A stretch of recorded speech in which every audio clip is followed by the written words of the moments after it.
किसान भाइयों नमस्कार। आपके मनपसंद चैनल में एक नए वीडियो के साथ एक बार फिर उपस्थित हूं मैं, आपका दोस्त राकेश मौर्य। और जो दर्शक हमें पहली बार देख रहे हैं, निवेदन है कि हमें सब्सक्राइब कर लें ताकि हमारे नए वीडियो के नोटिफिकेशन आप तक जल्दी से जल्दी शीघ्रता से पहुंचे और सबसे पहले पहुंचे आपके पास वो जानकारी। नमस्कार। आज हमारे साथ इस वीडियो में हैं भारत भारती के श्री मोहन नागर जी, जो विभिन्न विषयों के बहुत अच्छे जानकार हैं, पर्यावरणविद हैं और समाज सेवी हैं और बहुत कुछ करते हैं। तो इनके बारे में एक दो वीडियो पहले भी हम आपको दिखा चुके हैं। इनके जो गौशाला की बात हो, चाहे जो गोबर गैस संयंत्र है, जो बहुत बड़ा बैलून वाला जो प्लांट यहाँ पर लगा है भारत भारती में, ये वीडियोज़ आप पहले भी देख चुके हैं। यदि नहीं देखे हैं तो आप प्लेलिस्ट में जाकर देख सकते हैं। बहरहाल आज हम बात करने वाले हैं कि जैविक कृषि ये जो शब्द है, ये किस तरीके से अभी ज़्यादा पॉपुलर हुआ है किसानों के बीच में। बहुत तेज़ी से अभी ये ट्रेंडिंग सब्जेक्ट बना हुआ है, लेकिन इसके पीछे बहुत सारी मेहनत लगती है, बहुत सारे कारण होते हैं। तो आज मैं भाई साहब से यही चर्चा करूंगा। भाई साहब नमस्कार। नमस्कार। नमस्कार भाई साहब, ये जब भारत भारती में जो आपने जैविक कृषि शुरू की है, यहाँ पे पहले क्या था, जब आप आए कितने वर्षों पहले आए, ये पूरा हमारे दर्शकों को बताइए। उसके बाद अपन क्रमशः अलग अलग उस पर बात करेंगे। आज तो सभी दूर प्राकृतिक और जैविक खेती की चर्चाएं जोरों पर है और पूरा दुनिया इसको अनुभव भी कर रही है कि हमको किसी न किसी रूप में और जहर मुक्त खेती की ओर आना पड़ेगा। लेकिन हमने आज से और 20 वर्ष पूर्व यह प्रकल्प प्रारंभ कर दिया था। हमने 2004-05 से, और जब देखा था कि आने वाला समय जो है वो धरती के लिए, मनुष्य के स्वास्थ्य के लिए, प्रकृति के लिए और बहुत प्रतिकूल आने वाला है, उसी समय और केमिकल की खेती छोड़ कर के जैविक कृषि की ओर, प्राकृतिक कृषि की ओर, या उसको सरल भाषा में कहें तो गो आधारित कृषि की ओर हमने और काम प्रारंभ किया था। 2006 से हमने पूर्ण रूप से और जैविक कृषि की ओर काम करना प्रारंभ किया। सबसे पहले जो ज़मीन खराब हो गई थी, उस ज़मीन को बनाने का काम हमने किया। ज़मीन में मेड़ बंधान का काम प्रारंभ किया और उसके साथ में ही ज़मीन में गोबर और गोमूत्र का प्रयोग प्रारंभ किया। बायोमास के द्वारा भिन्न भिन्न प्रकार से खाद बना करके खेतों में डालना प्रारंभ किया।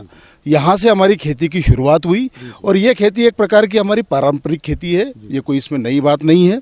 लेकिन आधुनिक युग में, और जिस प्रकार से पहले एक फसल होती थी या 2 फसल होती थी, अभी हम 3 फसल कर रहे हैं, 4 फसल कर रहे हैं, या लगातार सब्जी भाजी की खेती हम करते आ रहे हैं, तो हमको बार बार खाद की और कीट नियंत्रकों की जरूरत पड़ती है। तो उस अनुसार आज खाद और कीट नियंत्रक जैविक में भी पर्याप्त मात्रा में उपलब्ध है, वो हमने उनका प्रयोग प्रारंभ किया। और आज स्थिति इस प्रकार की है कि ये मध्य प्रदेश का जैविक कृषि का प्रशिक्षण का केंद्र है। सरकार ने भी इसको मान्यता दी थी और सारे प्रदेश के किसान यहाँ पर जैविक कृषि सीखने के लिए आते हैं।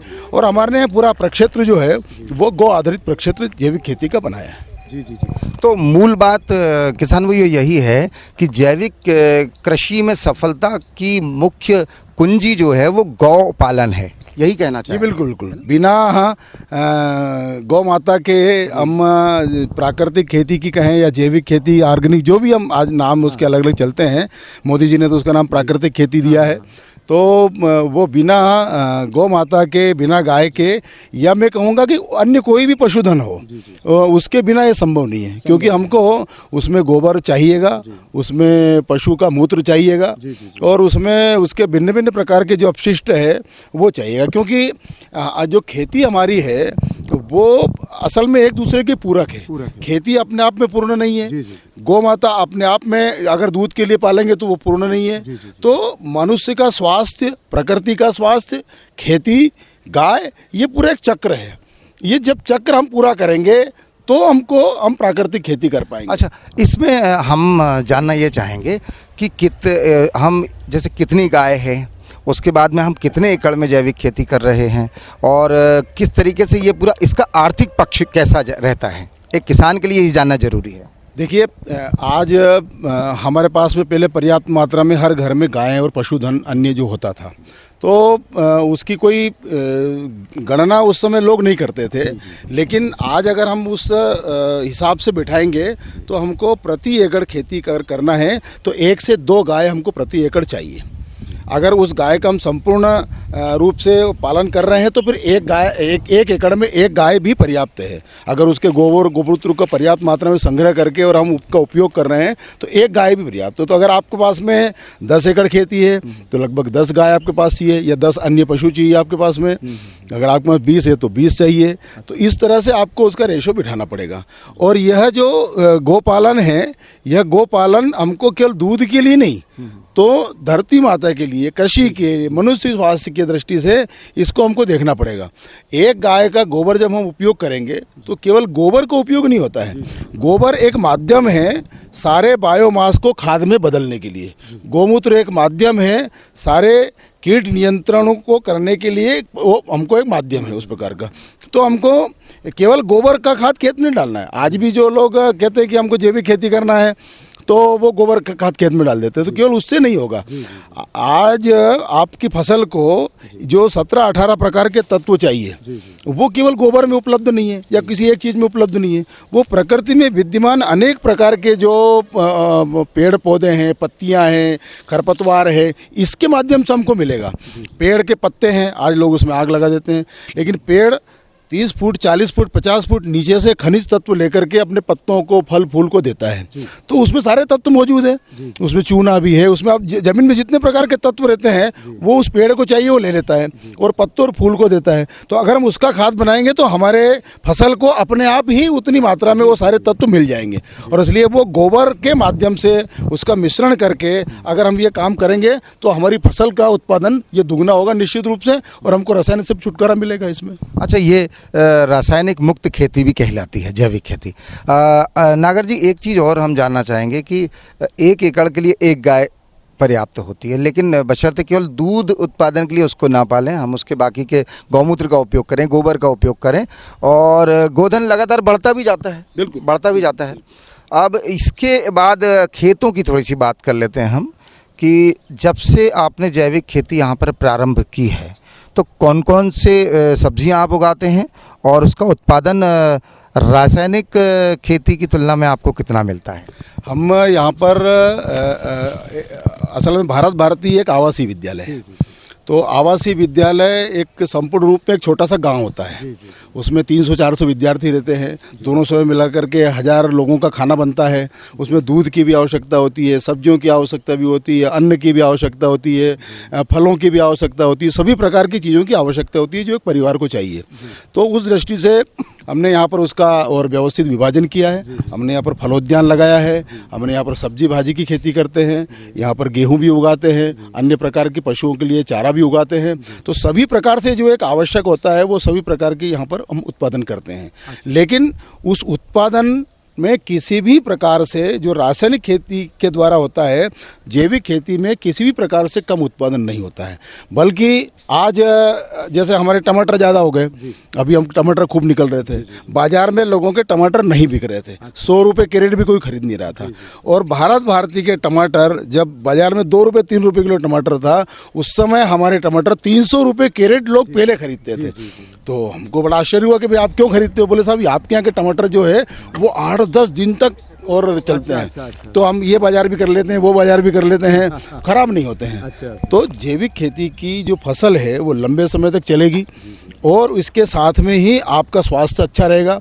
और आपको अभी तो जैविक खेती अगर आपके प्रामाणिक है तो समाज भी, लोग भी आपको उसका जो दाम है वो ज़्यादा देने को तैयार है, जैसे हमको मिल रहे हैं। तो इस दृष्टि से किसी भी प्रकार से जैविक कृषि रासायनिक कृषि से पीछे नहीं है, चाहे वो मूल्य में हम ले सकते हैं, चाहे उसका उत्पादन में ले सकते हैं। अच्छा, एक चीज़ और हम ये जानना चाहेंगे कि आपने प्रामाणिकता की बात की, जैविक प्रमाणीकरण की।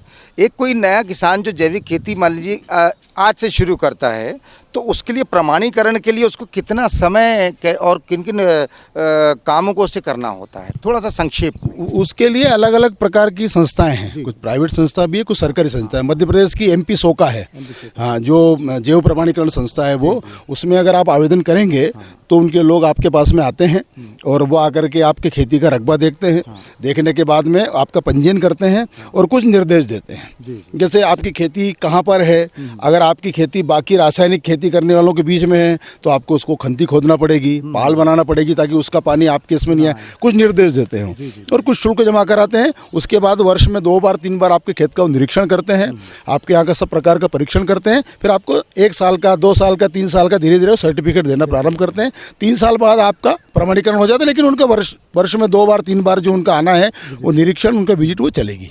तो कोई भी किसान MP सोका में और पंजीयन करा करके जैविक कृषि का प्रमाण पत्र लेके अपनी खेती प्रारंभ कर सकता है। तो ये एक बड़ी अच्छी बात बताई। और अब हम आपसे जानना चाहेंगे कि चलते चलते अब आखिर में हम कुछ जो हमारे किसान भाई हैं उनसे ये उनके मन में कई सवाल रहते हैं, तो आपसे यदि कभी परामर्श लेना हो, सलाह लेना हो तो बिल्कुल, यहाँ मैं तो हमेशा उपलब्ध हूँ और यहाँ लोग आते ही हैं। ये तो जैविक कृषि का हम 3-3 दिन का प्रशिक्षण यहाँ पर चलाते हैं।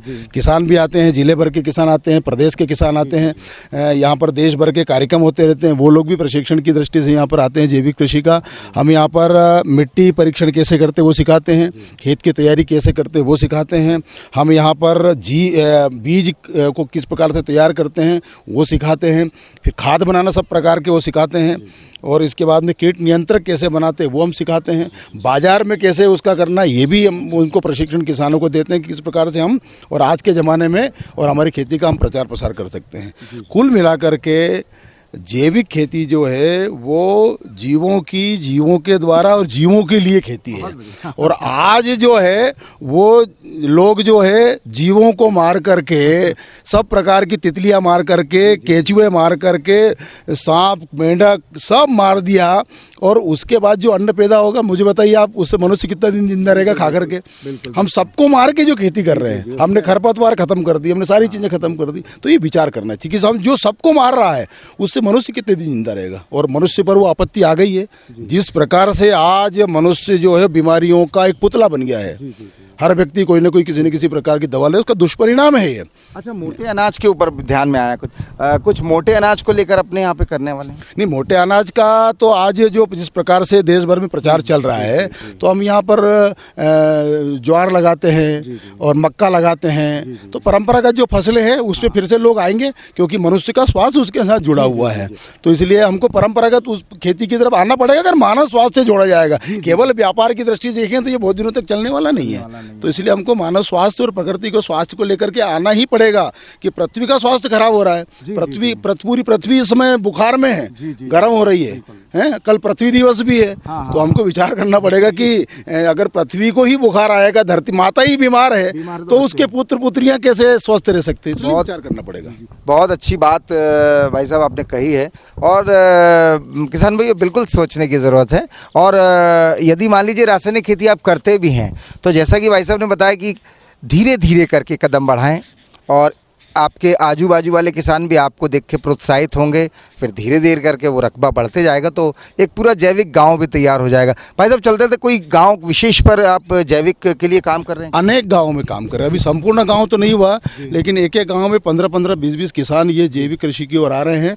और हमारा जिला तो वैसे ही आधा जिला जो है वो जैविक ही है। यहाँ का जो पूरा ट्राइबल है, पहाड़ी क्षेत्र में आज भी लोग कम से कम केमिकल या बिना केमिकल की ही खेती हो रही है। तो इसलिए हमारे जिले में अभी भी ये जहर अभी तक पूरी मात्रा में नहीं आ पाया है और इसलिए हम अभी इससे बच सकते हैं और लोगों को जागरूक करके हम वापस आधी दूर जो भटक गए वापस चल सकते हैं। चलिए, बहुत अच्छा लगा आज आपसे बात करके। और किसान भी उम्मीद करते हैं कि आपको भी बहुत अच्छी जानकारियाँ मिली होंगी भाई साहब से, और भी कई विषयों पर आगे बात होती रहेगी। भाई साहब बहुत बहुत धन्यवाद, नमस्कार जी। बहुत बहुत धन्यवाद किसान। और किसान भी आप देखिए, चैनल को लगातार देखते रहिएगा और मिलते हैं अगले वीडियो में। लाइक कीजिएगा, पसंद आए तो अपने अन्य किसान भाई को शेयर कीजिएगा और सब्सक्राइब भी जरूर कीजिएगा। देखते रहिएगा किसान सेवा चैनल।